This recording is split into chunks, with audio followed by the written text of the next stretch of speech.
just those of us who are transgender, it plays a role in all of our lives.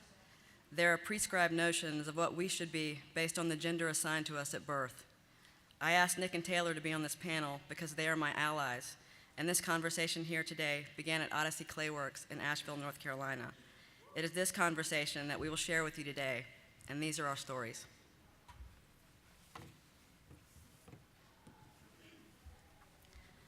Gender is defined by the Oxford Dictionary as the state of being male or female, typically used with reference to social and cultural differences rather than biological ones. Sex does not equal gender. Our current gender roles stem from post-war American idealism. Women who worked in factories and came to the aid of America in a time of war were forced to abandon their independence when the men came home. Women were told to become wives, mothers, and caretakers in order to restore the demographic disparity created by the vast amount of young men forfeited to the war effort. Femininity and femaleness is not valued in our society the same way as masculinity and maleness.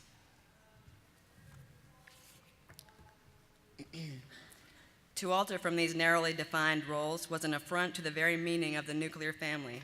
Homosexuals and feminists were often linked as an assault on family. They were deviants. Critics of a changing gender roles proclaimed that it would destroy social and economic stability. Uncertain sexual or gender display may well be one of the most destabilizing developments of the last half century. While Facebook now has over 40 descriptions of gender variants, there are still only 2 options on most job applications and legal documents. Gender roles have changed, but there is still an underlying current that exists from which many of us suffer. The beliefs surrounding the notion of real men and real women reduce us to mere stereotypes.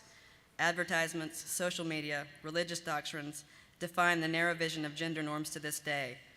That pink-blue dogma assumes that biology steers our social destiny. We have been taught that being born female or male will determine how we dress and walk, whether we will prefer our hair short or long and flowing, whether we will be emotionally nurturing or repressed. According to this way of thinking, masculine females are trying to look like men, and feminine males are trying to act like women. Gender violations are the crux of the many that refuse to acknowledge the colorful presentations and dualities that enrich who we are today. Gender politics is not new to the field in ceramics, so I must pay homage to a few of my clay heroes. Kathy King presents a feminist narrative on ceramic vessels. She is interested in mapping the ways popular culture not only reflects women's lives, but how it shapes them. She uses satirical humor, irony, and sarcasm in approaching gender and sexuality in her work. In this work, Sue, we see a woman with multiple names tattooed on her arms, then crossed out, tattooed over and a new name added. Sue is reminiscent of the 1944 Norman Rockwell piece, The Tattooist, in which a male sailor is getting a comparable tattoo. It demonstrates the double standard held against women. It's okay for men to play the field, to date around. They're simply sowing their oats and being boys. When women behave in the same fashion, their reputations are trampled upon. In Sue, the woman makes no apologies for who she is or what she has done. It reflects a powerful and positive display of female strength. Mark Burns addresses gender, sexuality, and eroticism in his funky, pulpy style. He uses pop cultural references to depict the myths of masculinity, queerness, and other controversial topics, including sex and religion. He talked about this subject when it was taboo to do so. Gay people were still referred to by Jesse Holmes as degenerates. This piece reflects the myth of the macho gay man and the division between hypermasculinity and femininity in the gay community. Even in the gay community, we assign gender roles. There's top and bottom, butch and femme, drag queens and drag kings, leather men and boys, one role dominant, one role submissive. The masculine stereotype causes boys to brutalize each other to establish a hierarchy based on the fear of the feminine. I saw Mark's work when I was an undergrad, and I was blown away by his courageousness and his authenticity. He set the bar pretty high. Jeremy Brooks categorizes his edgy erotic work as homobilia, to celebrate, honor, and satirize his experience as a gay man, one who does not often see himself represented within the commercialized depiction of the everyday. has addressed issues about marriage equality and coming out, and his aim is to piece together some semblance of gay life, culture, and sexuality through altering and collaging the heteronormative stock imagery overwhelmingly present in ceramic decals. See Dancing Queen, she's tearing up the dance floor. While we are not specifically talking about sexuality today, I would like to address this. When people are criticized for being gay, they are often derided because of gender presentations more so than for their sexual preference.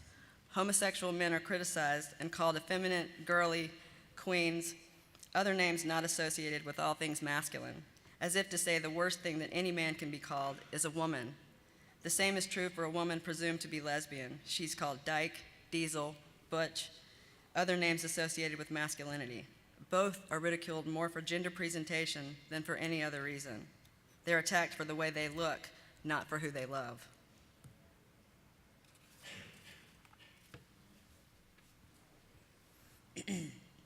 Some definitions.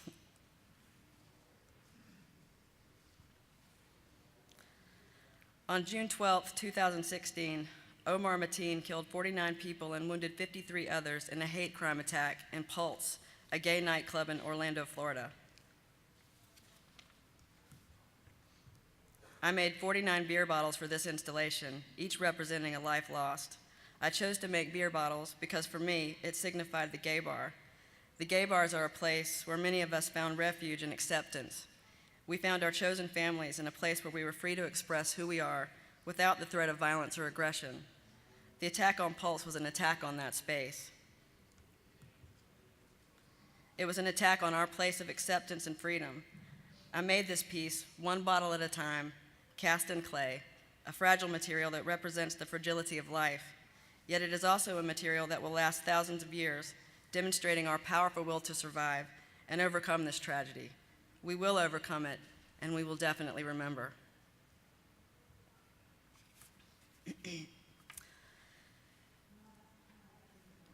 Cisgender is a term for people whose gender identity matches the sex that they were assigned at birth, or cis.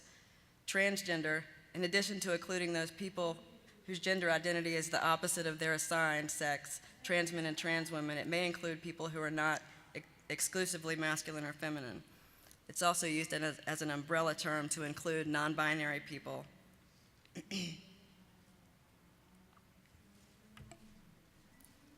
My name is Mac, and I am transgender. I have fought and struggled for years to have the courage to say those words. I came out in 2008 after many years of alcohol and drug addiction and a suicide attempt. 41% of trans individuals attempt suicide. This is part of my story. While being trans is not a choice, being visible and therefore vulnerable is. I do not neatly fit into a box. I have been discouraged in the past from making such controversial work. Odyssey Clayworks in Asheville welcomed me with open arms and created a safe space from which I can tell my story. I do not attempt to speak for all trans people. I speak for myself, even when my voice shakes or cracks like a 12-year-old boy.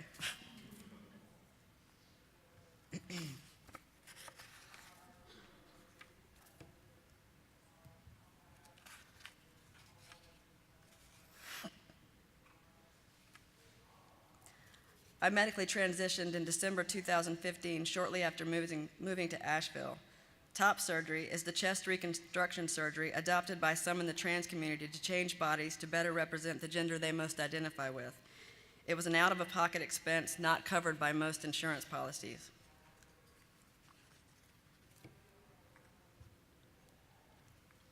My chest tattoo states that I am a gender outlaw.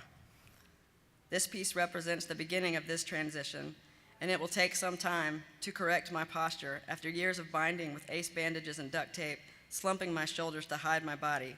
I am using sculpture to document my own transition, my struggles, and my experiences.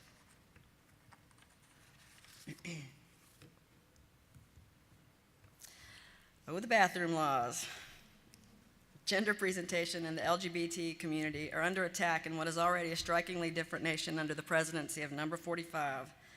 I am addressing the inequalities, prejudices, and fear of differences that people do not understand. The bathroom laws are promoting that fear and injustice. It is why I put myself on display despite my discomfort. It has become my own mission to both educate and inform through my work.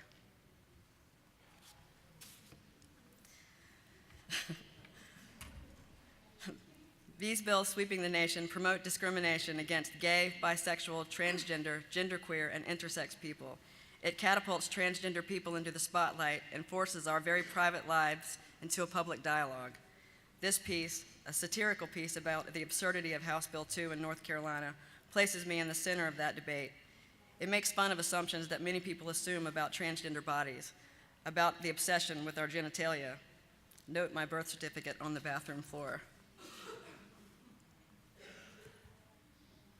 I currently use the women's restroom because it is where I feel the least threatened. Until the recent laws came into play, I usually went unnoticed in bathroom settings. What these laws have created is a standard for policing gender. We now have people paying very close attention to those who must use a public bathroom. They are looking, actively searching for those who stand out. I stand out. Lots of people under such scrutiny are standing out. North Carolina has lost millions because of our former governor, Pat McCrory's obsession with where people pee.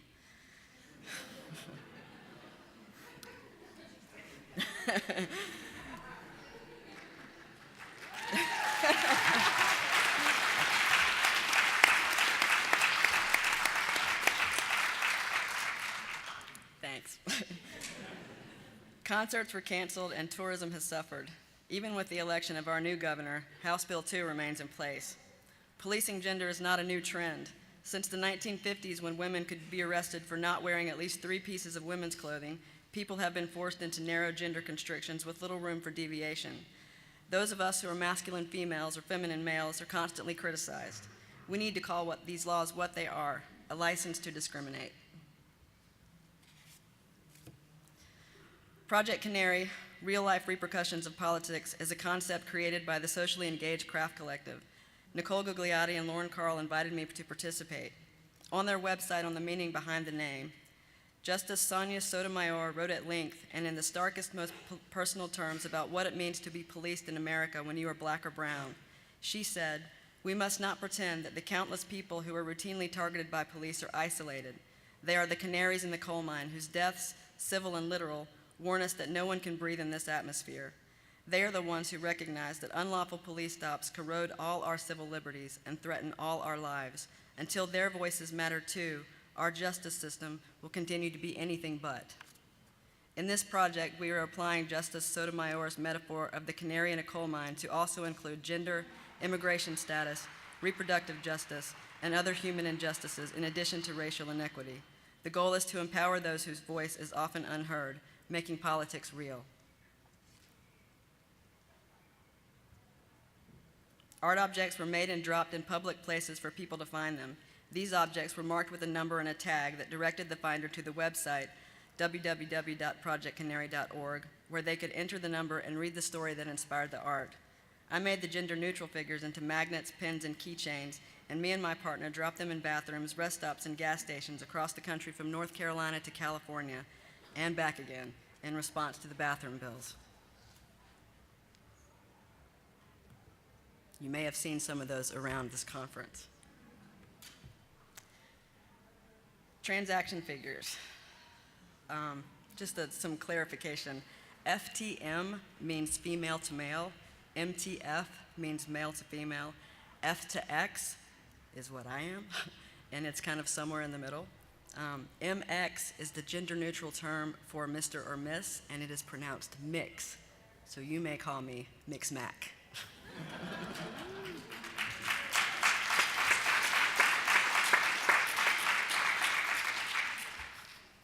I made the transaction figure series out of a need to see people like me represented in a positive way. There is no trans Barbie or trans Ken, and I didn't like that the only trans narrative seen in the public view was the one where we transitioned from one box to a different one. I sought and received permission from several transgender people who are actively seeking equality to use as transaction heroes. The first one I made was me, because sometimes you need to be your own hero. Ian Harvey is the second transaction figure made. He is a transgender comedian and has had guest appearances on the Amazon show Transparent. I've also made one of Ivan Coyote and have plans to make 10 in all, including Laverne Cox, Kate Bornstein, Leslie Feinberg, Marsha P. Johnson, Sylvia Rivera, Julie Serrano, and the Lady Chablis. I made these with the youth of today in mind, and I am grateful for the opportunities I have had in speaking with trans teens in Georgia and the LGBT youth in several southern states. I cannot imagine having the courage to go through this in high school. High school is hard enough. These teenagers are my heroes, and I continue to try to be like them in their persistence and resolve. It is for them that I make myself vulnerable and visible in hopes that one day they might have an easier journey. It is upon the backs of those who have gone before me that I am able to make the work in this next series called Gender Politics. I had to learn about my history, queer history, before the days of Google. I listened to stories from the stone butches and the drag queens in my neighborhood, any story that they were willing to share. I heard them talk about solidarity and community, of Stonewall, the Pride Parades, Harvey Milk, and Matthew Shepard. Still hungry for my history, I read the words of Leslie Feinberg and Kate Bornstein, searching for where I might fit in. Cross-dressing drag queens and gender variants are not new in popular culture. Hollywood has a rich history of putting cis, heterosexual, male actors in women's clothing for comedic effect. I remember watching the Looney Tunes as a kid, and Bugs Bunny cross-dresses a lot. He has shown up as a Valkyrie, a geisha, a Southern belle, a blushing bride, a flapper, a mermaid, and many others. He's been called the first drag queen. Bugs Bunny has been linked to the vaudeville tradition of female impersonation and even attempts to flirt with male characters. He's frequently shown being interrupted while dressed as a female in his rabbit hole, demonstrating that he does this for more than laughs.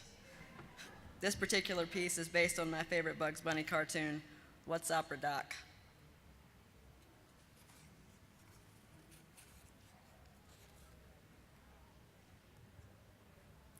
John Waters' 1972 film Pink Flamingos stars Divine as Babs Johnson, who lives in a trailer in the woods with her mother and son. It is a satire of the obsession with fame and the incredible lengths to which one can go to achieve it. Babs is seeking to retain her title as the filthiest woman alive. Harris Glenn Milstead, better known by his stage name and persona Divine, launched into mainstream cinema with the John Waters film Hairspray, which you probably all heard of.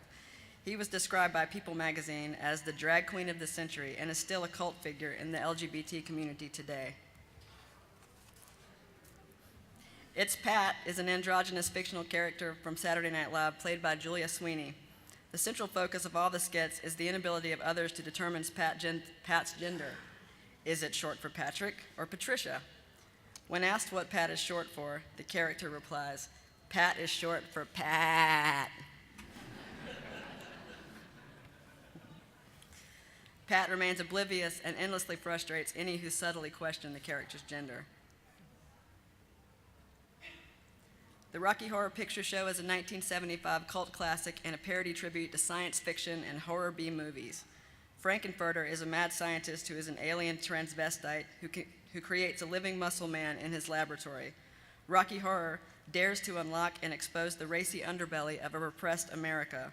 We are the secret aliens, the offbeat folks who don't fit in or conform. Tim Curry embodied both king and queen, using both genders as seduction in a style comparable to gender-bending allies like David Bowie and Mick Jagger.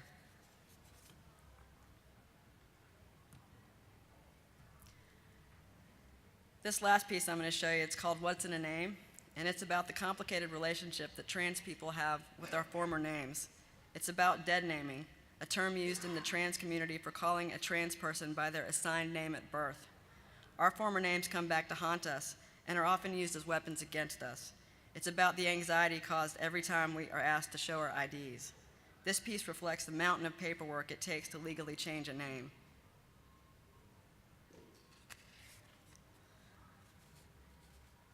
On Valentine's Day this year, I legally became McCusker.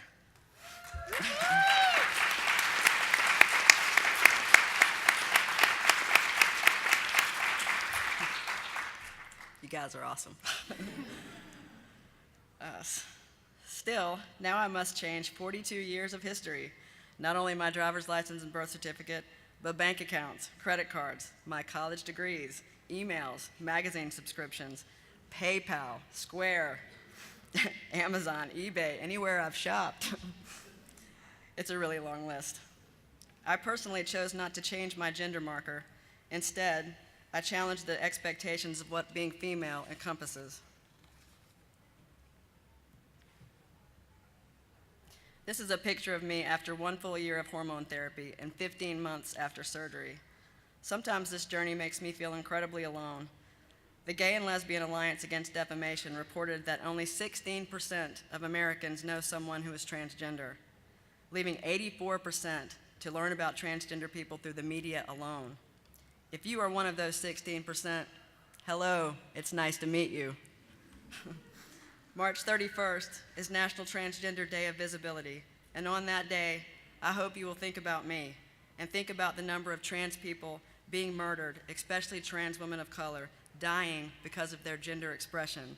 I woke up this morning to get another one, 9 this year. I'm standing before you today, visible for those who cannot be, and I am grateful to you all for your support, and to all of those who have reached out to me on social media. Your comments, you make my day when you talk to me. It means so much for me to be able to stand up here and tell my story. Thank you.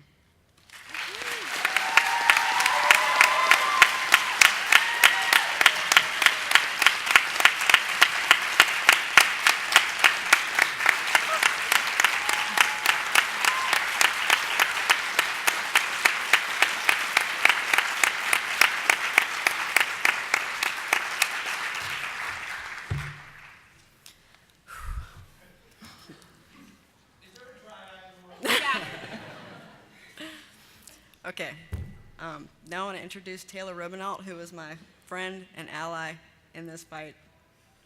And she's going to come up and tell her story. Good job. Yeah. All right, guys. Whew. Okay, hi, I'm Taylor, and I'm gonna talk about my experience living in the Deep South.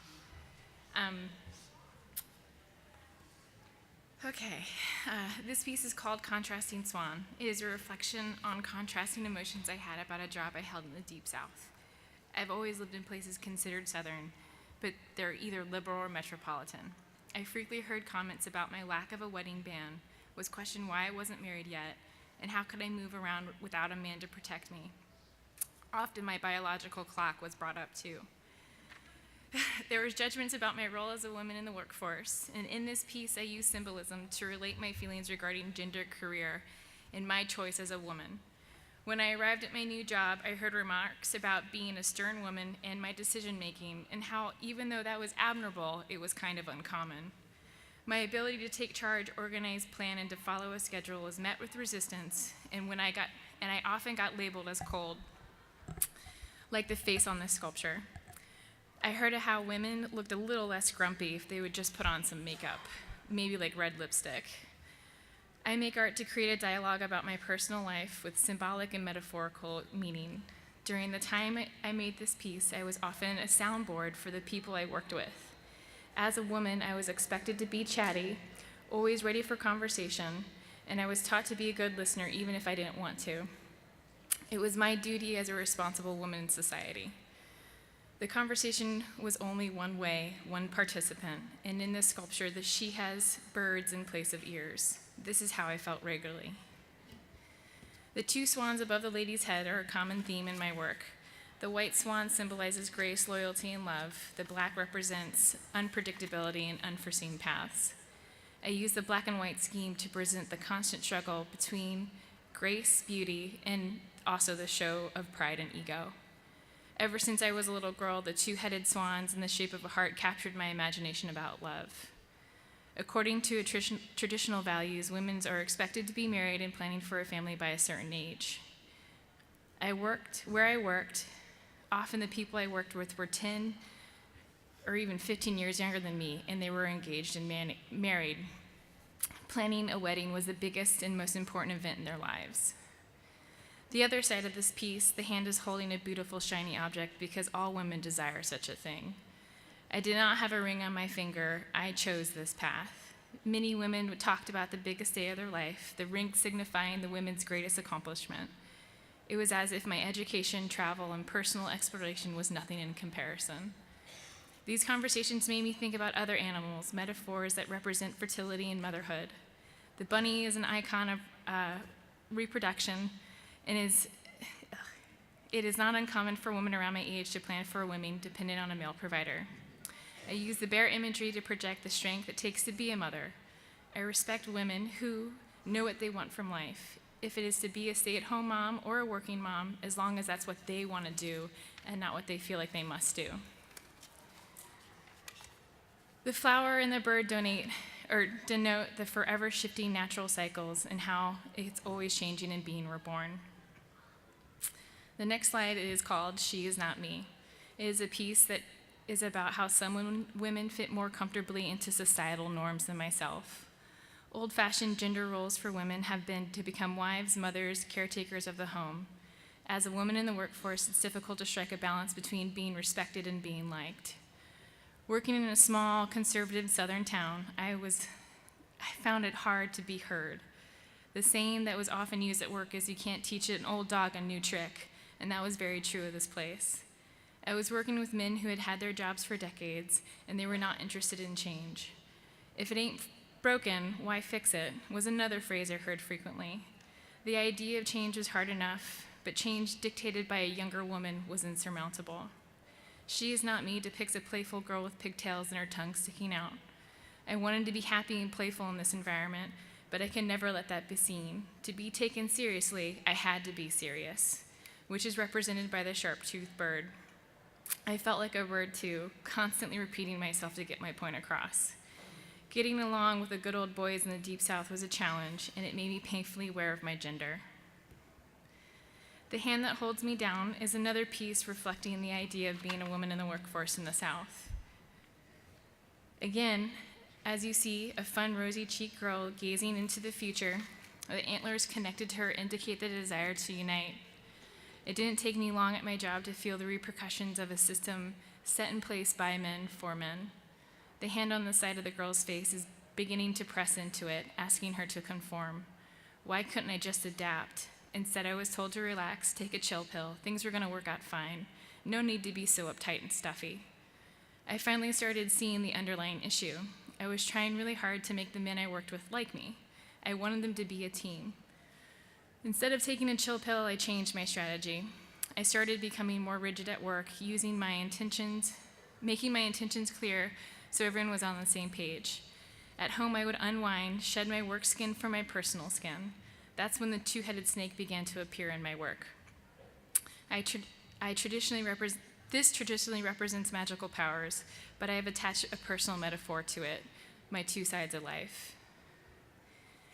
Two bird horns and a snake halo is my direct response to the idea of marriage and religion. I started playing with the biblical story of Adam and Eve. Eve was tricked by the snake and then coerced Adam into introducing evil into the world, banishing them from the Garden of Eden. The snake halo above the head of the woman reflects my personal life in work divided, referencing the snake and Eve's mortal sin. The man with the bird horn references the devil bird. The man also resembles the devil with dark features and hollow eyes because the devil is often blamed for sinful action. The person committing the sin therefore bears little responsibility. All right, got some pump behind me. Dog represents loyalty and companionship. The black rabbit means procreation. The last part of this piece that I want to address is the hand on top of the head. This was my symbol for hope, hope for peace, peace in a relationship, peace at work and at home. Next piece is called Rookery Queen. In society, I was told, as a woman, to be respectful, to be a good communicator, to be a good listener, and to be approachable. I have tried to be all these things, but after a while, it can be draining.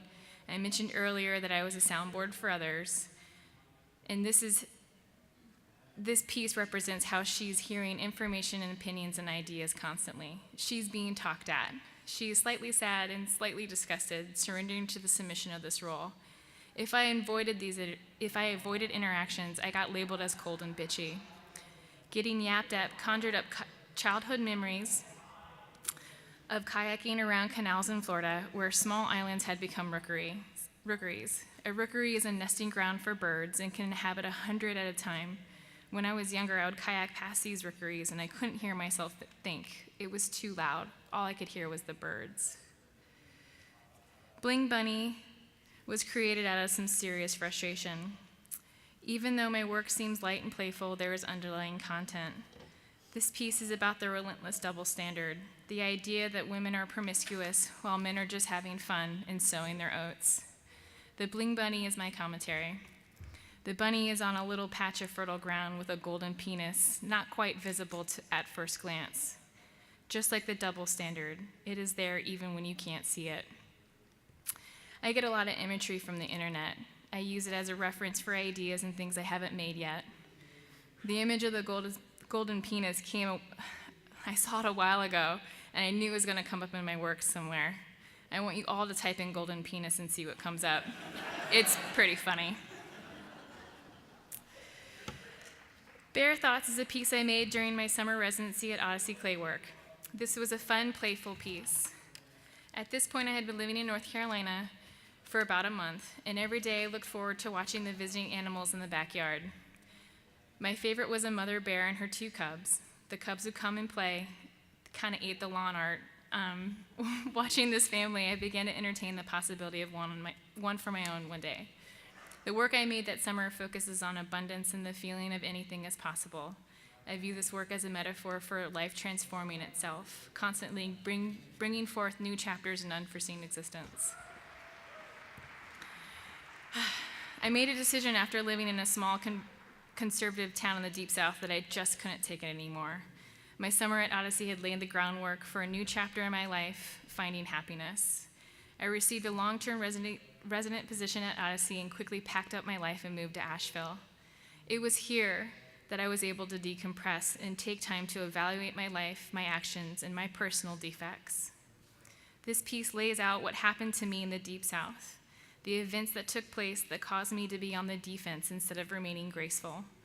The cloud-like dress represents the generous and joyful side of my personality. After long exposure to a negative environment, I started to grow spikes. I just didn't want to be pushed around anymore. So I came be what they feared, and I feared a bitch. So after years of getting guff of being a single lady, it's finally happened. I finally met the right guy, and we're engaged. I'm not going to die alone anymore, folks.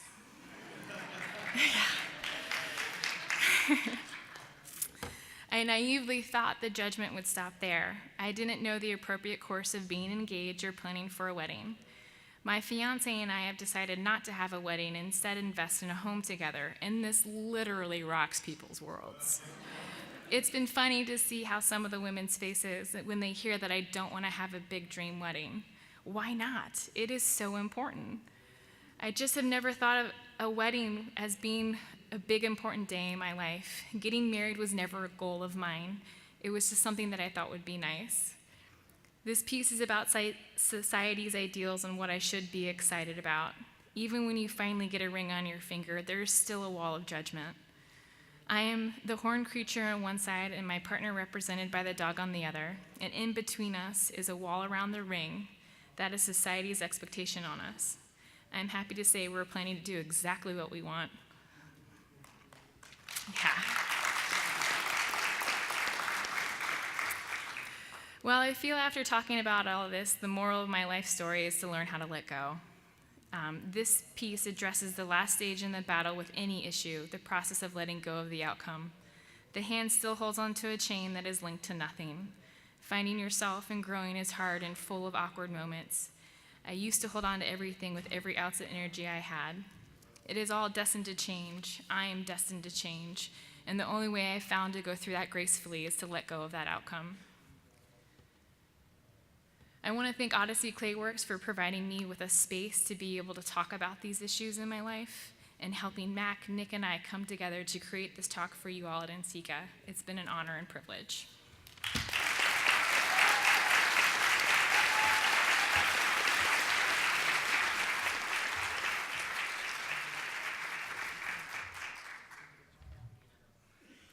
You'll now welcome Nick Moen, a former Odyssey resident and owner of Bright Angle Studios.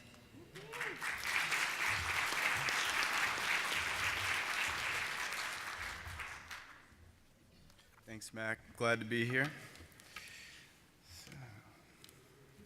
Oh, to be a kid, the lack of inhibition, not knowing how to judge yet, not really having a choice but to just be. Then, terrifying expectations of how to interact with other kids hits and starts to follow you around. Somehow you stop being and you start figuring out who you're supposed to be. I reacted by making choices to fit in. This was tough for me as somehow I ended up on the playground making dandelion crowns with the girls instead of playing football with the guys. Oops. I'm a cis heterosexual male, the oppressor at face value. You're probably looking at me wondering what I'm doing on a panel about gender and clay, so let's just get those identifiers out of the way. I'm gonna be blunt, and I'm sure I'll say the wrong thing. That's probably because I just don't know your struggle. But I wanna learn, so share it with me. This is the issue, a lack of empathetic storytelling. So here's part of my story in an attempt to find willingness to embrace sensitivity and a diversity in perspective. I believe that solving these issues starts and ends with empathy and trust so we can love one another. Without sharing our stories, it's impossible to know where we're coming from, so we resort to compartmentalizing our perceptions of each other. First time I worked with clay was my first semester of high school. I signed up for auto tech, like all the other dudes, and it was full, so I got stuck in ceramics. When I thought of ceramics, I thought tiles, toilets, and retired women. Sorry. It didn't sound very masculine, which seemed like a necessary trait to avoid getting thrown in trash cans or verbally assaulted, both which still happened to me, but probably not because I was in a ceramics class instead of auto tech. That classroom did end up being a safe place for expression. It was a place of sensitivity, where everyone was pinching and coiling out their feelings together and bonding at the same time. How wonderful. Wait, where am I here? So fast forward to 2012, I started co-organizing dinners at restaurants where chefs and studio artists collaborated on serving vessels for multiple course meals. Each course had a different theme based on the conversations between potter, glassblower, metal worker, and the chef. This project inspired me to expand my collaboration between just the chef and work on designs with other potters. I designed this cheese board with my good friend Mimi McPartlin. Collaborating on creative projects is an incredibly revealing endeavor, but this is something I've currently made the focus of my studio practice. With the cheese tray, we learned about form and surface together. We talked about how the object would be held and used. We talked about hand size and the moments that would be spent with the objects. So these settings allowed us to extend our studio practice to practical settings where we could observe and celebrate the conversations. This experience forced me to consider gender expectations in objects, how they're used, how they're perceived. Can you make a masculine or a feminine object? What characteristics define those categories, and are they necessary? With the beet sorbet bowl and pillow tray that I exhibited at the dining event called Pairing Elements at Bull and Beggar Restaurant in Asheville, I created a performance piece. As the bowls came out floating on the trays, they had a sense of weightlessness and fragility. Ultimately, the most rewarding moment was seeing someone pinching the little bowl in their hand and commenting how they could crush it. She was a potter, and I was kind of expecting a large man to be saying that. I explored the roles of sensitive touch by pinching earthenware to supplement my mold work with porcelain. I realized how revealing pinching could be, especially if the tender touch is left in the impressions of the clay as it's formed. I finished many of these pieces in pink or blue because I like blue, and pink lipstick with pinching, I was able to convey a lot of feeling. This exercise is often seen as amateur, but I believe part of this lies in the demand for sensitivity and how outward it becomes projected. This was the group of people I pinched with at Penland School of Craft during David Eichelberger's concentration. Ultimately, my love of clay is supported by my love of the clay community and the people that this material brings together in the safe space it creates. Next, I began to explore glazes on porcelain forms. I was searching for a radiantly elegant aesthetic quality that I couldn't personally ascertain from wood or vapor or earthenware forms. With this body of work, I packed up my Prius for months of travel on the road. I drove from coast to coast with a car full of porcelain, bins of mugs strapped to my roof, literally. And in Texas, I got pulled over by Border Patrol. I actually got pulled over 3 times. But he asked me what was in my car, and I didn't say pots. That would have been funny. But he asked me why I had a china shop in my car. And I didn't know how to respond, but I felt like kind of self-conscious about that. Until I would set the china shop up as it was meant to be displayed at craft fairs and street venues. And I have to admit, it's taken a good handful of shows to feel confident in standing in front of a booth of my creative expression. For me, it became even more confusing when someone would come up to me and ask, well, where's the woman that made these? And I'd get occasional mutterings of, wow, beautiful or gorgeous. And I'd half expect some frat bro to come barreling at me or throw me in a trash can. But they matched sometimes, like this You Know Me that was meant to be hers, and she appreciated it. So I was making objects for women, it seemed, and I was expected to be a woman, but very rarely did I sell a tiny bowl or a candle holder to a man. But why not? Is it really not okay for men to love little berries and flowers and candlelight? As a response, I've continued to seek out communities like Odyssey Clayworks where gender expectations melt away, where the size of your pot doesn't have to correlate with your gender, where the gender spectrum is embraced and tasks of size and strength aren't reserved for a specific sex, where men can hug and hold each other and share the experience of getting dirty and using the response of touching clay to convey emotions. So good. And it's an emotional time for many right now. Many Americans are stuck in polarized concepts of what it means to be a specific gender, among all the other issues that are going on. Ayumi Hore and I, along with a dozen other artists and friends, have been designing and making democratic cups with visual narratives to invite these conversations to happen. Because, as I began, conversations in safe spaces are what I believe the path to empathy is, and a method to erode walls of judgment and expectations. I currently maintain a studio practice in Asheville, North Carolina called The Bright Angle with these wonderful people, where I light a candle in the morning and we talk about everything while we design and make pots. Our goal is to promote a handmade lifestyle, to introduce objects in the world that encourage joyful and empathetic rituals to keep and to share. The more individual stories I hear, the more hopeful I become, because there's progress in understanding each other, and it just starts with a conversation. There's no better community to introduce this conversation than the clay community, I think, because we share sensitive expressions through clay. So let's be open to each other's mistakes as we learn to listen to each other. So I think we're all just a bunch of clay vessels and we're not bone dry yet.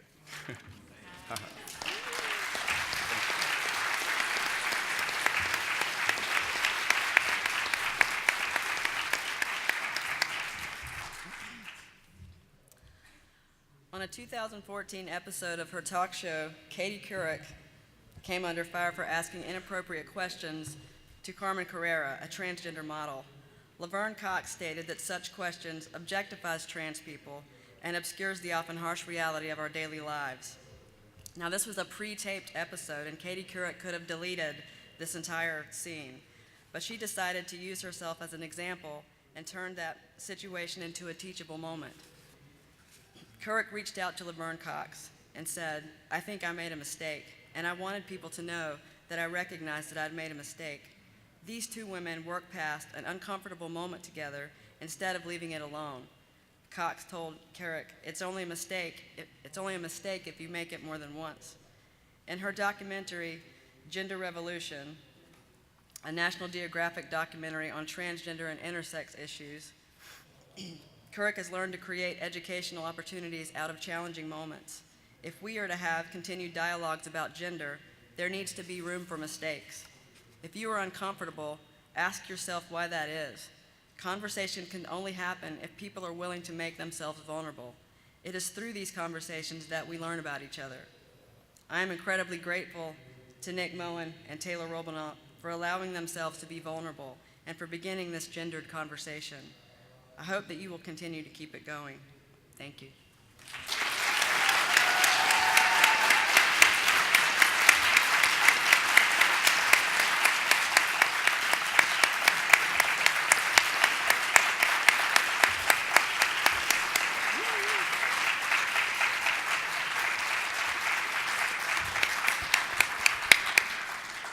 We have about 15 minutes if anybody has any questions.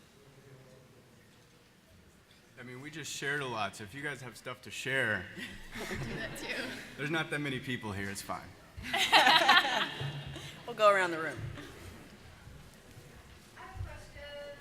Okay. Oh yeah, there's a microphone in the middle there too.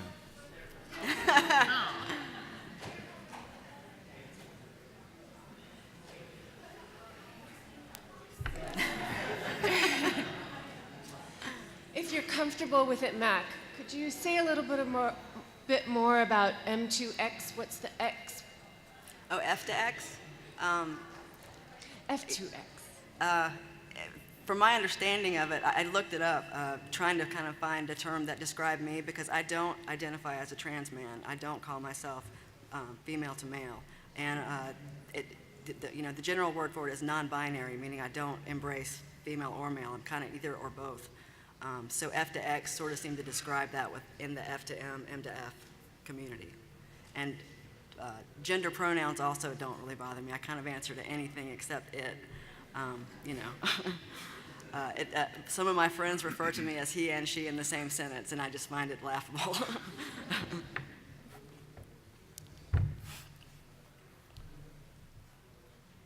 As I walked up here, I started getting really heavy heartbeats. I just want to say thank you. Thank you for everyone who is here, who is open. I don't think we say this enough or hear it enough, but I love you. As an artist, as an advocate, as an activist in Jacksonville, Florida, we recently passed our Equal Rights HRO for sexual minorities and gender minorities. I'm very proud of that. The question I have for the panel is, as a functional artist, I'm reaching a point where I want to be more expressive about my story. Now, through my actions in my community, I teach a lot by doing and being, but in your work, how did you cross that threshold into putting more of yourself and your story into your work? Well, for me, I kind of felt like I was catapulted into this conversation, whether or not I wanted to be. When the bathroom laws passed in North Carolina, I just could not make a piece about it. And I actually kind of waited about 8 months after that law was passed to make the piece about Pat McCrory, because I said, surely the man's going to shut up and this piece is going to be, not a thing anymore. But he just would not shut up. So I struggle with my functional work as well, and so I make cups with the gender-neutral figure on it. But the only way I feel I can tell my story is through sculpture. Lots of people do it on pots with narrative work, but Nick, you want to answer that? Yeah, well, I think specifically my involvement would be facilitator of the Democratic Cup Project, where I don't use a lot of narratives in my work or imagery, pretty rudimentary drawer, but with that project I was able to, or Yumi and I were able to reach out to a number of different artists with narratives or conversations that we wanted to hear and see, and so that was like kind of a good way to engage in that direction. But it's an incredibly vulnerable place to put yourself in, because you can make them for yourself at home, but once you start sharing those things, especially seeing Mac's work, it's a whole different scene.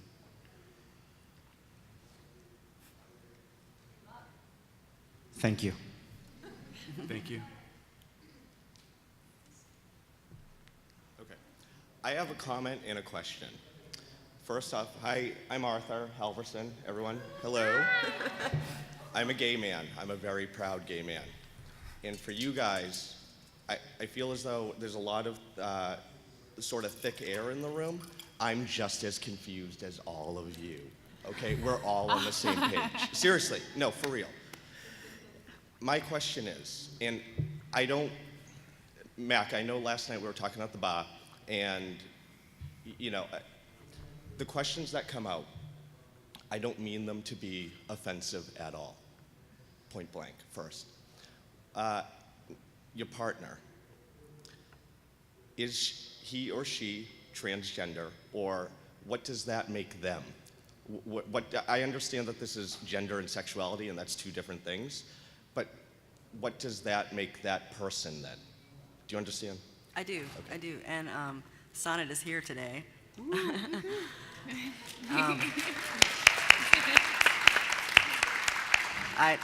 I consider myself incredibly fortunate that I have had someone who stands beside me with everything that I do, and no matter how much I put myself in the spotlight, she has stood beside me. And when we met, I kind of told her that I was trans, but I hadn't had surgery. I hadn't really made it a public statement. And when it became public, she did struggle with it, but she stood beside me through both of our difficulties, and it has made us a stronger couple together. She is still a lesbian. I still consider myself a lesbian. To me, these are sort of just all labels. My question then, because I'm confused, and I'm not trying to be ignorant at all, believe me, for the room. If she's then dating transgender, wouldn't that make her straight? I'm just asking. No, but this is, people are asking.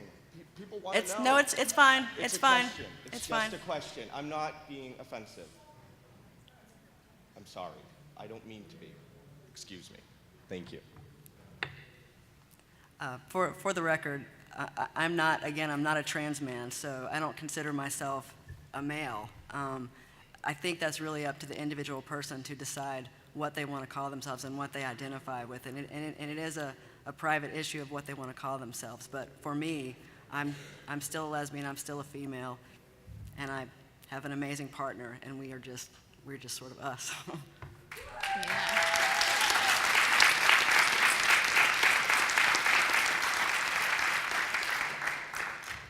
Kind of afraid to go now.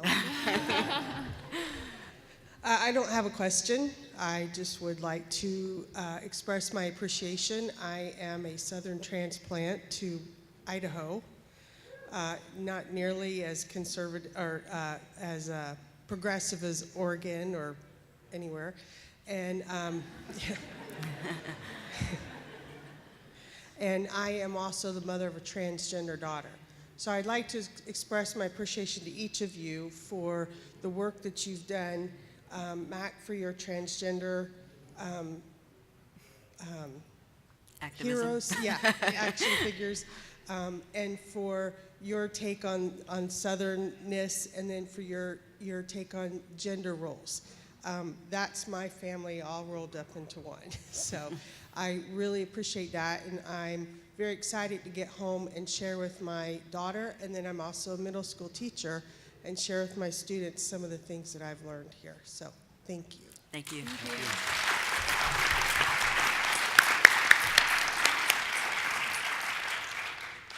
Hi, thank you for taking the time to talk with us. It's really wonderful. I have a question for all of the panelists, really, because you all talk about sort of bucking the narratives around gender. And I just wanted to ask, just out of curiosity, just to start the conversation of, like, that is a stressful position to be in. Like, personally, for me, it's like, I don't know what I'm supposed to be doing.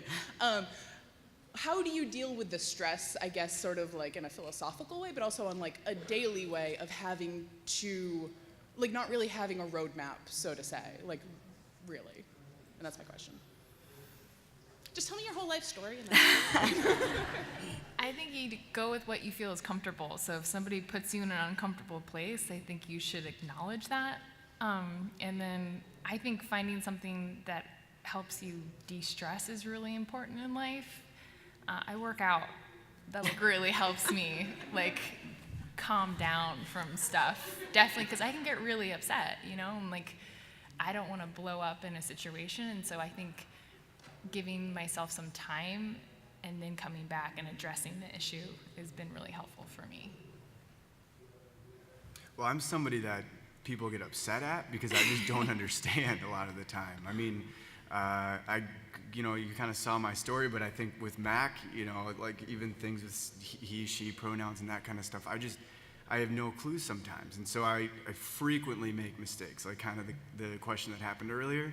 That could have been me probably. And so at that point, I'm like, all right, I'm in this position. I obviously, made this mistake in what I said, but I'm trying to listen, I'm trying to hear because I want to know. Like, I want to know, you got to teach me. And so, and I think one way that I deal with it too is humor, but it has to be like sensible and tasteless humor, because me and Mac will have like some pretty intense conversations about this stuff. And, at the end of the day, we laugh and hug, so. Well, the reason I did this panel, the reason I wrote this panel was because I know that I had a lot of questions. There was no path laid before me on how to make this journey.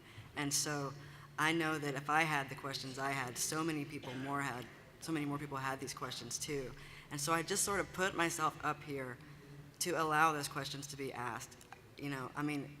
Sure, people can ask offensive questions, but I'm not really offended. I recognize that this is a very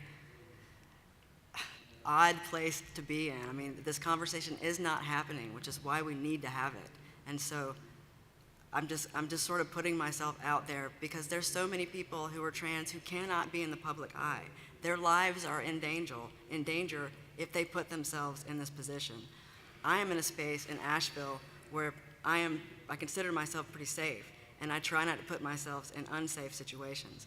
But here, in front of my ceramics community, 5,000 of my closest friends, I feel pretty safe, and I feel like this is a chance for me to have these conversations. And so it is a place that I'm not always comfortable with, but it's a place I feel like I have to be. Well, and Mac's a teacher. Like, that's what I love about Mac, is Mac is willing to have this conversation and teach us about, this exciting time when actually people are able to do what they want to be, who they want to be.